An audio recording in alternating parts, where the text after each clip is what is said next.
Magandang araw sa atin lahat. Muli na naman nagbabalik ang inyong lingkod upang magbigay ng panibagong reaksyon sa mga kaganapan dito sa ating bansa, especially sa ating gobyerno. Ayan, napakaraming ang mga issue ngayon na kumakalat, lalong-lalo na yung mga nagiging pahayag ng mga public officials natin. Especially sa paghuli ngayon kay Bato. Ayan, kay Senator Bato. Bali, hindi talaga nagtutugma-tugma yung mga pahayag ng mga alipores ng administrasyon. Kasi yung iba gusto pasukuin siya, yung iba naman gusto imanhan. Kaso, ang problema nila yung budget. Ngayon, hindi natin alam kung talagang alam nila kung nasaan si Senator Bato. Ayan, so isa yan sa mga tatalakayin natin at ipapakita rin natin dito sa ating channel yung sinasabi nilang RA 9851 na naisabatas dito sa Pilipinas ay walang kabuluhan, walang special power ang ICC para ipatupad ang batas o ang warrant of arrest sa bansa natin nang hindi sumasangguni sa Philippine Court. Ayan, so lilinawin natin yan ngayon para aware ang taong bayan. Ayan, so umpisa na natin to. May update na ba dyan ang pulisya kung nasaan kaya or may idea ba sila kung nasaan si Senator Bato?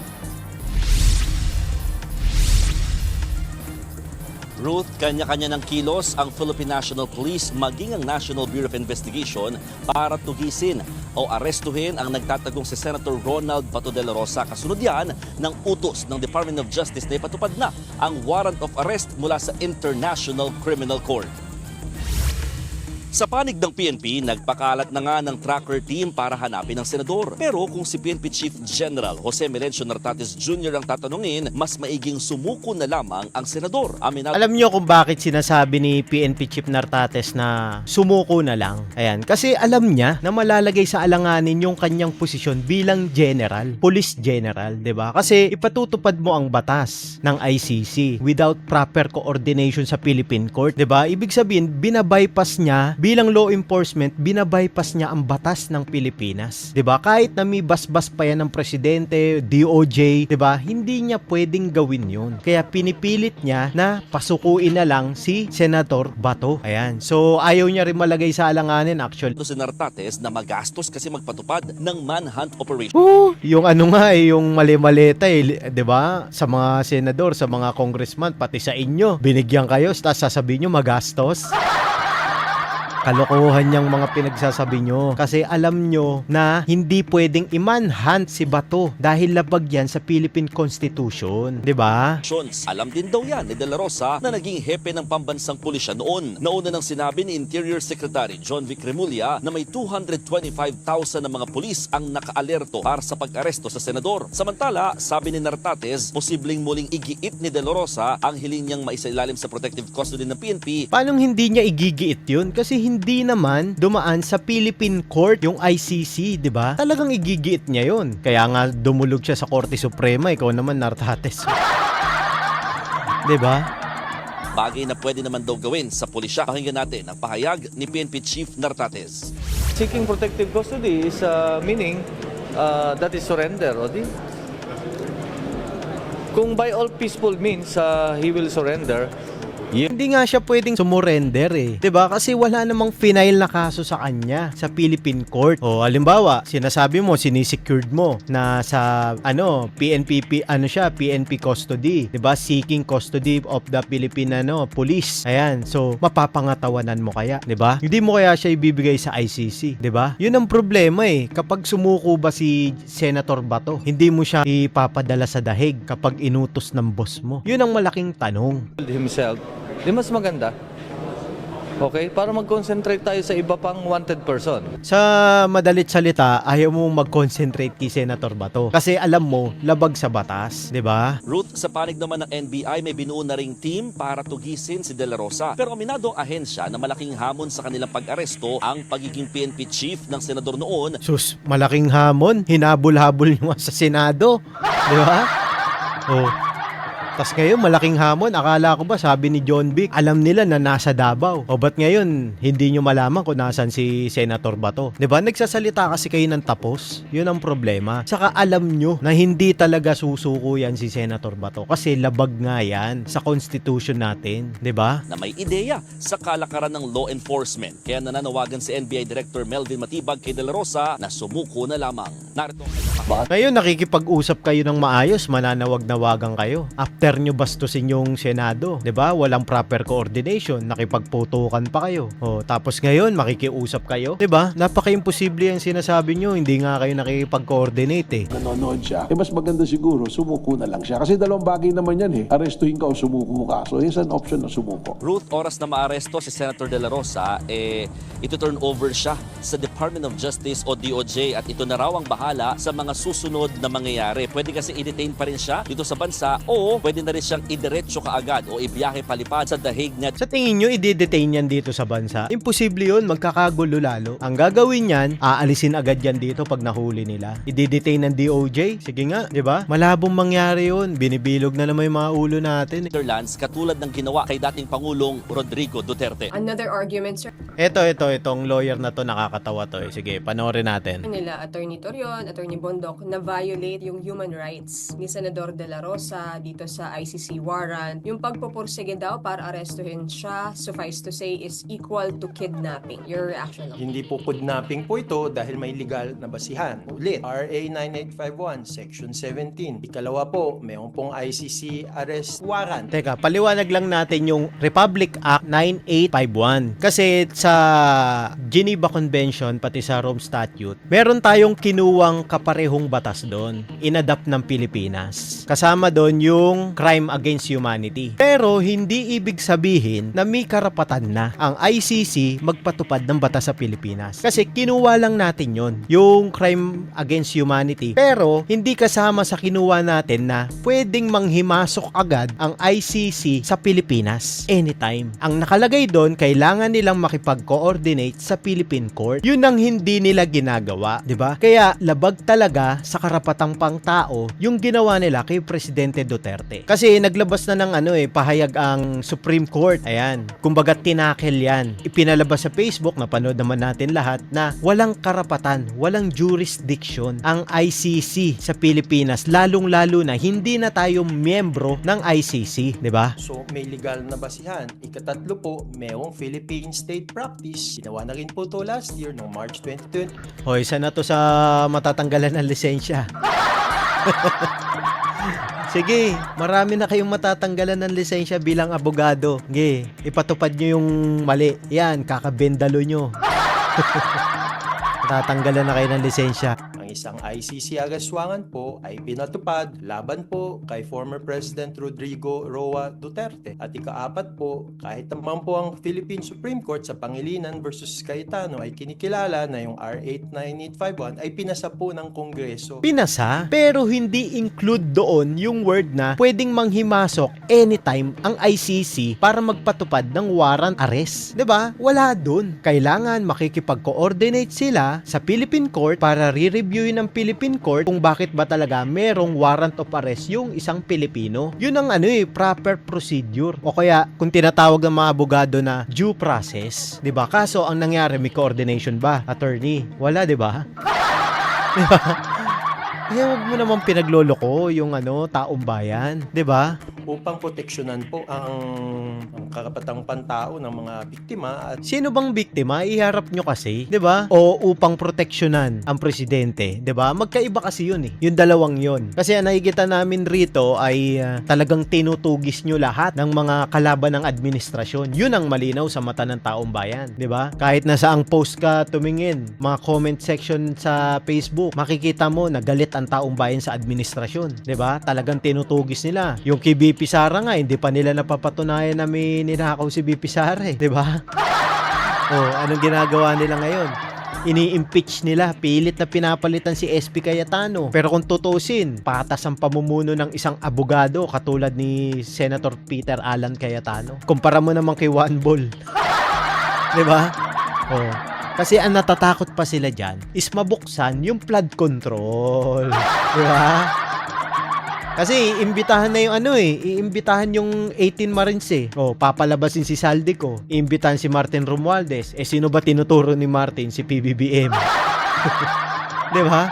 Yun yung kinakatakot ng administrasyon. Biro mo ba naman, ang constitution natin, sabi sa constitution is uupo ang presidente sa 6 na taon. After nun, walang re-elect, hindi na siya pwedeng tumakbo. Ang gagawin nila sa constitution natin para mapanatili sila sa posisyon, dadagdagan nila ng 3 years. Sa Senado, sa Congress, pati sa presidential. Ngayon, sa 2028, ang balak nila, walang eleksyon. Maliban sa gobernador, mayor, councilor, barangay, tentative, yan. Yun lang ang may eleksyon, 'di ba?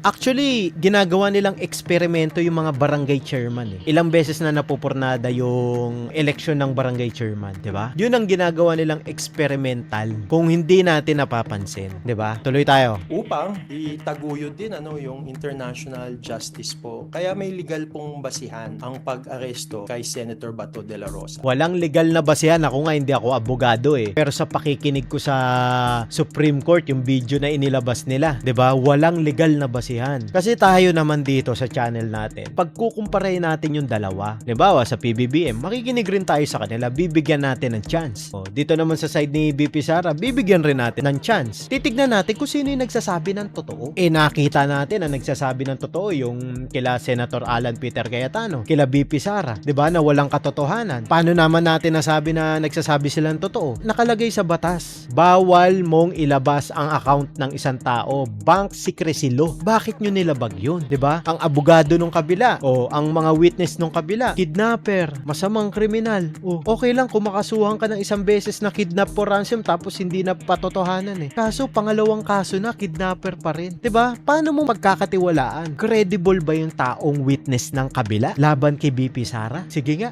Si Matubato, killer daw siya ni Presidente Duterte. Pero sali-saliwa, salu-salungat ang pahayag, kagaya ni Madriaga. Yung ba yung sinasabi nilang credible, 'di ba? Kung papanoorin natin, sisiyasatin natin mabuti. Sa pangkaraniwang tao, instinct lang natin, alam na natin kung nagsasabi ng totoo 'yan. Hindi na tayo kailangan bulahin, alam natin kung niloloko tayo, 'di ba? Sir, doon lang sa, can he be considered a fugitive na, si Senator De La Rosa? Para sa akin hindi mo pwedeng i-consider na fugitive si Senator Bato kasi wala namang kaso sa Pilipinas. Isa pa, kahit na may kaso yan or may warrant of arrest yan sa ICC, hindi mo na siya pwedeng arestuin kasi hindi naman tayo miyembro ng ICC, di ba? Senator Bato de la Rosa is a fugitive both from Philippine law and from international. Yung sinasabi niyang Philippine law, pakitaan niya tayo dapat. Hindi puro dada, di ba? Kasi wala namang kaso sa Philippine court eh. Di sana una nag-utos niyan ang Supreme Court, sige, arestuin niyo si Bato. Walang salita ang magagawa, di ba? Arestuin niyo si Senator Bato kasi may kaso yan dito sa Philippine court. Bakit ganun? Walang desisyon ng Supreme Court na ganun, di ba? Walang desisyon ang Supreme Court. Kaya yung sinasabi na itong attorney na to, ayan, si Attorney Gilbert Andres. Ayan, sinungaling to.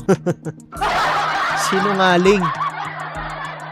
Justice. So, siya po ay matuturing fugitive before the 125 state members po ng ICC and before any country na merong domestic law that implements an ICC arrest warrant such as the Philippines. Ay nako, attorney, sayang yung pag-aaral mo. Sayang yung pag-aaral mo. Kung ganyan babaluktutin nyo, yung Constitution, yung batas ng Pilipinas, yung ipinaglaban noong 1987, di ba? Actually, hindi ako dilawan, pinklawan, etc. Hindi. Kasi wala naman ako nung panahon na yun, 1987. Pero kung aaralin mo, father like son, di ba? Ganto rin ang ginawa ni former President Ferdinand Marcos Sr. na kinupo niya lahat. Yung power, umiikot lang sa isang tao. Yun ang ginagawa ngayon. Totoo yung sinasabi ni Mayor Baste Duterte na martial law na ngayon without declaring formality. Di ba? Totoo yun. Kasi biro mo ba naman lahat sinusuhulan, lahat ng congressman. Bumoto lang ng yes para ma-impeach si BP Sara. Tapos papalitan yung constitution. 3 years term extension sa lahat ng public official. 'Di ba?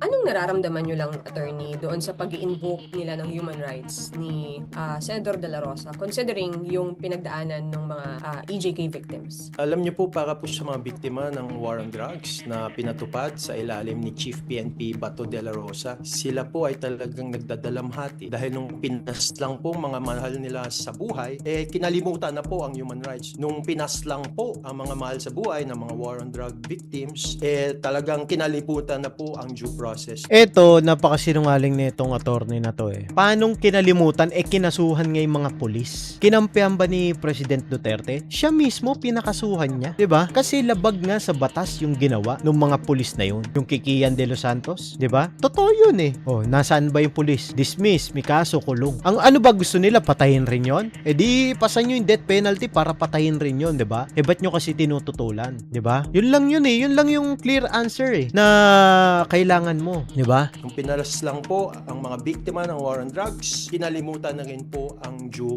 process at rule of law. Kaya nakakatawa po na ini-invoke po ito ngayon ni Senator Bato de la Rosa. Mas nakakatawa kayo. Binabago nyo yung batas, 'di ba? Binibend nyo yung law, 'di ba? Pinapatupad nyo yung batas ng ICC, 'di ba? Eh sabi ng Supreme Court, wala silang karapatan na ipatupad dito without the proper coordination of the Philippine Court, 'di ba? O anong ginagawa nyo, 'di ba? Kung meron tayong ganto sa Pilipinas, hindi na natin kailangan ng kaaway. Yan ang sabi ni General Luna, 'di ba? Kung nanonood kayo, kung talagang makabayan kayo, hindi ko sinasabing protektahan natin si Senator Bato, pero protektahan natin yung constitution, yung constitutional right ng bawat Pilipino, 'di ba? Protektahan natin yung bansang Pilipinas, hindi yung politiko. Pero nung chief PNP po siya, kinalimutan po nila ang human rights, ang rule of law at due process. At panghuli na lang, attorney, so ibig sabihin, kapag na-aresto si Senator De La Rosa, pwede na rin siyang dalhin agad-agad sa ICC, gaya nung nangyari kay PRRD. Pag na-arresto na po si Senator Bato dahil po sa ICC arrest warrant, ay pwede na po siyang kaagad-agad maidala sa ICC sa dahig po.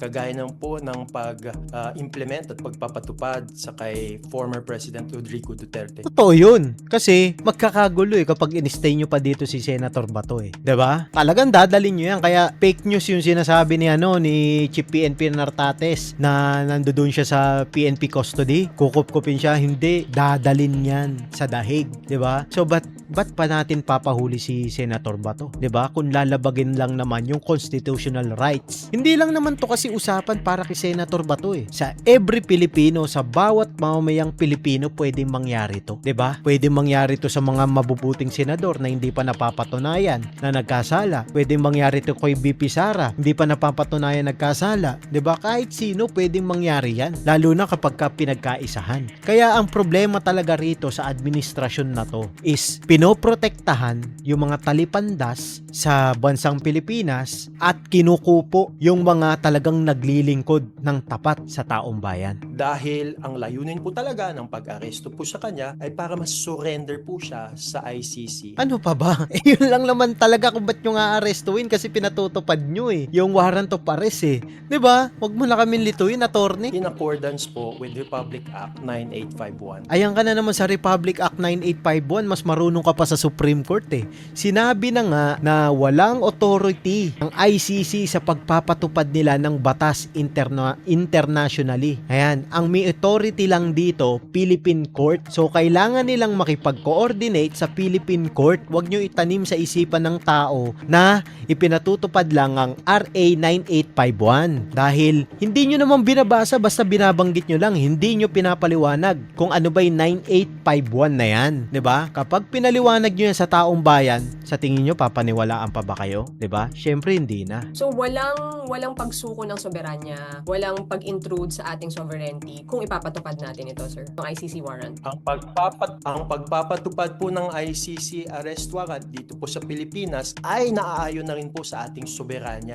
Naaayon po ito sa saligang batas na nagsasabing Kalokohan yan, attorney. Malaking kalokohan yung ginagawa mo. Akala mo makakatakas ka sa mga ginagawa mo Yang bendalo mo Philippines adopts generally accepted principles of international. Magugulat ka pag nawala na si PBBM, hindi na presidente, isa ka sa mga kakasuhan. Tandaan mo yan. Matatanggalan ka ng lisensya sa ginagawa mo dahil labag yan sa batas ng Pilipinas. Tandaan mo, nasa Pilipinas ka, Pilipino ka, binibenta mo ang kapwa mo Pilipino para sa sarili mong interes. Ano ang tawag sa mga katulad nyo? Eh di makapili kayo, di ba? Naaayon din po sa sarili nating batas, RA 9851. Kaya nga po, ang pagpapatupad ng isang ICC arrest warrant dito sa Pilipinas, Linawin lang natin, hindi na ayon sa batas kasi walang nakasulat na ganon sa batas. Ang nakasulat, kailangan makipag-coordinate ng ICC sa Philippine Court. Ang Korte ng Pilipinas lang ang may karapatang magpatupad ng warrant of arrest kay Senator Bato. Hanggat hindi sila dumadaan sa Philippine Court, walang mangyayaring warrant of arrest para kay Senator Bato. Ang ibig ko lang sabihin na tablado yung warrant of arrest ng ICC. Kasi without proper coordination sa Philippine Court, 'di ba? Hindi sila mabibigyan ng access sa tao. Kasi ang pinoprotektahan ng Philippine Court ng mga lawyer natin ng Supreme Court, yung karapatan ng bawat Pilipino. Saan doon yung pagprotekta, 'di ba? Kung sinasabi niyo may karapatan ang ICC na manghimasok basta-basta sa Pilipinas, nasaan doon ang pagprotekta ng batas natin? Paano iiral ang batas natin kung basta-basta papasok ang ICC sa Pilipinas? Isipin nyo mabuti. ay tanging pagpapatupad lang po ng ating sariling soberenya po. Again, Your Honor, Ayan eto intindi natin ito mabuti. Ito yung isang part ng pagpapaliwanag kung bakit walang karapatan ang ICC sa Pilipinas. Ayan, panoorin natin to mabuti kasi importante ito na malaman ng taong bayan. the withdrawal from the Rome Statute on the ICC, Your Honor, has effectively or will effectively withdraw further You trust remedies. foreigners to rule on crime? Ayan tinanong siya, do you trust foreigners to rule on crime?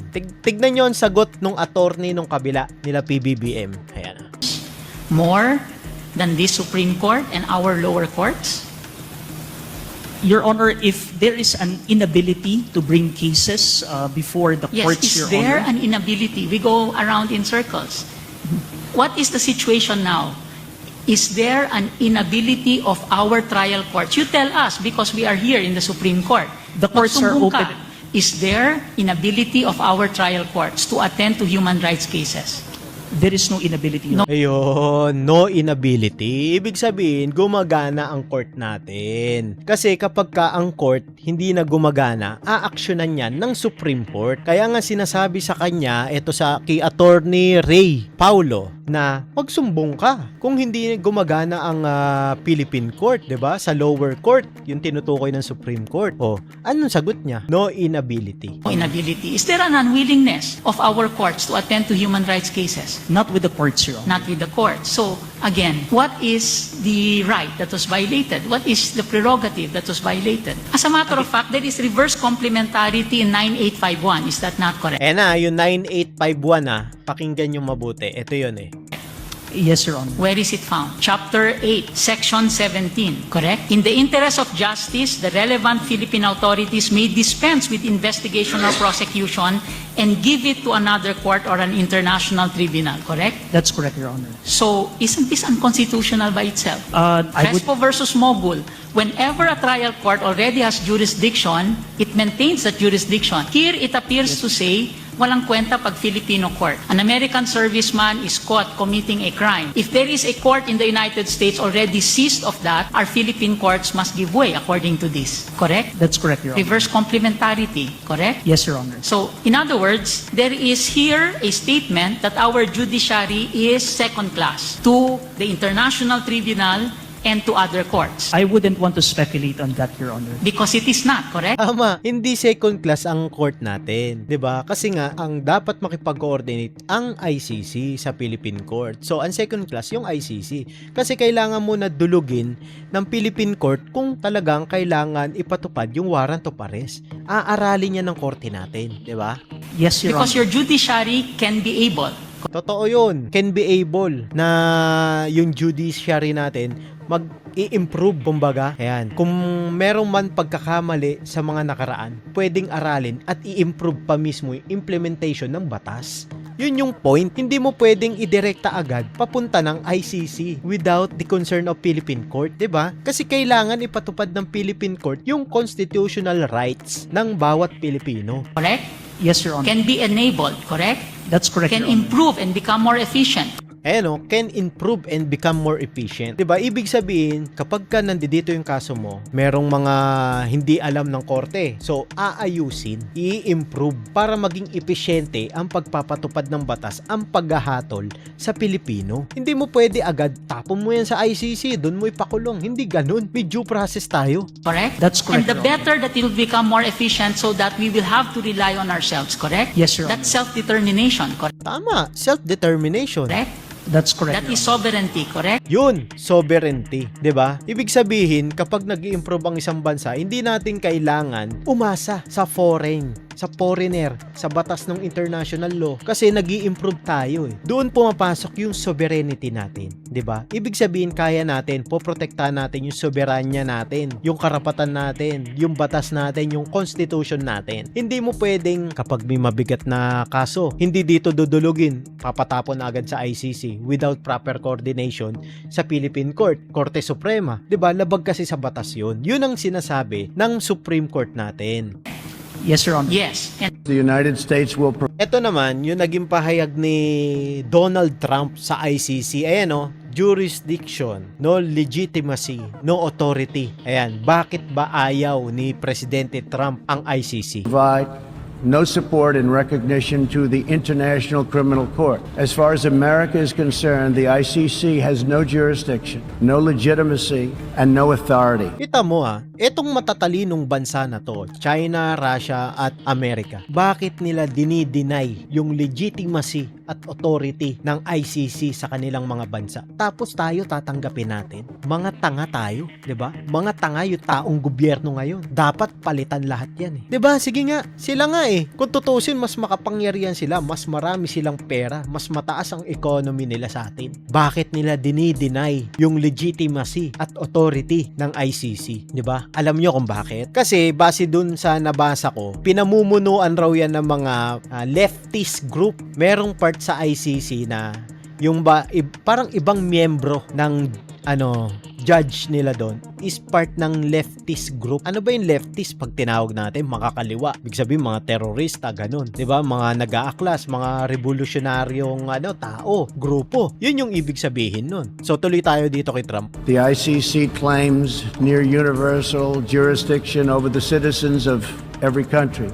O, kita mo na. Sila, dinideny nila eh. Bakit tayo? Gustong-gusto ng gobyerno natin ang ICC kung etong mga bansang to dinideny nila. 'Di ba? Violating all principles of justice, fairness, and Tignan mo. Violating all principles, justice, and fairness, and due process. Ibig sabihin, lahat hinahakbangan nila, lahat tinatapakan nila, walang due process sa kanila. 'Di ba? Yung ba ang gusto natin? Ikaw ang lumagay sa kalagayan ni Presidente Duterte. Ikaw ang lumagay sa kalagayan ni Senator Bato. Yung sinasabi ni Trillanes na inaresto sila, dito lang naman sila kinasuhan sa Philippine Court eh. O, try mo, pakasuhan sila sa ICC. Sa tingin mo, papayag yan, papayag yan makulong doon? Hindi, syempre. Mga tanga pala yung mga yan eh. due process. We will never surrender America's sovereignty. O, kita mo na. We will never surrender America sovereignty. Bakit tayo sinusurrender natin sa ICC? Diba? To an unelected, unaccountable global bureaucracy. Unelected, unaccountable, 'di ba? Bureaucracy. Ibig sabihin, hindi naman sila elected official eh, 'di ba? Bakit tayo susunod sa kanila? Malay ba natin kung nababayaran yan para pabagsakin yung bansa natin, 'di ba? Para hindi natin mapagtuunan ng pansin yung South China Sea, yung West Philippine Sea. 'Di ba? Yung mga islands natin na nakapalibot sa Pilipinas, hindi natin alam. Baka kinukuha na, ini-invade na ng ibang bansa. Katulad yung Sabah, sa atin yan eh.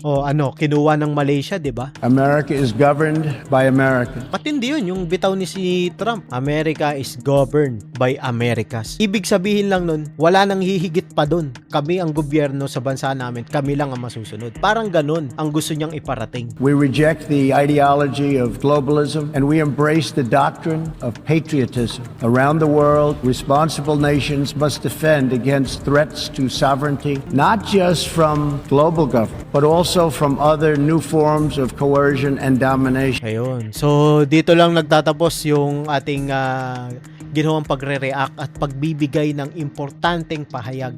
Kasi ang napapansin ko kasi dito sa atin, kapag napagtripan ka, pagkakaisahan ka. Kapag ayaw sa'yo, pagkakaisahan ka. Kapag talagang threat ka sa kanila, itutumba ka, palalayasin ka ng bansa, pakukulong ka sa ibang bansa na hindi naman dapat. 'Di ba? Kasi sa totoo lang, ewan ko kung bakit ganyan sila. Nakabalik sila sa kapangyarihan para ulitin yung isang pagkakamaling ginawa nila. Imbis na baguhin yung history, binabalik nila yung history na hindi naman pwede. 'Di ba? Lahat ng panunuhol nasa kanila na. So, ang sa akin lang is huwag nyo po palang kalimutan mag-subscribe, like, and share, and please click the notification bell button para palagi kayong updated sa lahat ng aking uploads. At magkita-kita po tayo sa sunod. Hanggang dito na lang. Bye-bye.